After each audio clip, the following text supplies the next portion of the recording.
Cécile Bertrand, je suis à la fois la directrice et la conservatrice du musée.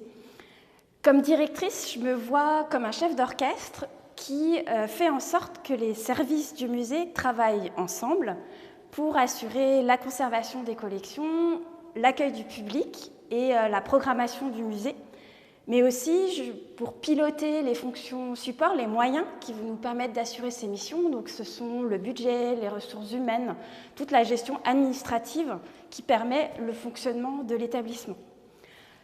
Comme conservatrice, je suis responsable de la conservation des collections pour aujourd'hui et surtout pour les générations futures. Donc il y a des aspects très matériels, les conditions de conservation, la restauration des objets, et aussi je suis en charge d'étudier ces collections pour constituer un socle de connaissances qui sont scientifiques, mais qui vont être en fait le support dans lequel on va puiser pour les actions de médiation et la programmation du musée qu'on met en place avec le service des publics.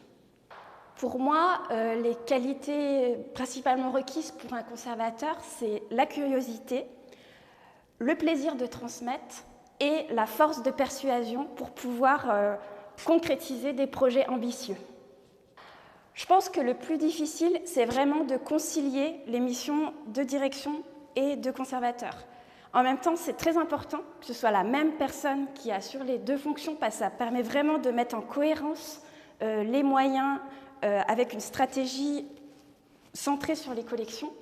Mais c'est vrai que parfois, en début de journée, quand on regarde son emploi du temps, on a l'impression que 2 jours pour faire tout ça, ça serait bien.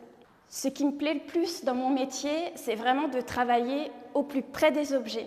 C'est-à-dire que pour les étudier, on va vraiment partir de l'observation, où on va essayer de regarder très précisément, de voir tous les indices, tous les détails qui vont permettre de reconstituer l'histoire de cet objet, de le remettre dans son contexte.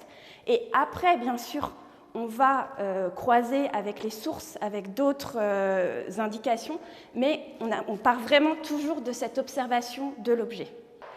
Et j'espère bientôt vous croiser au musée Camille Claudel.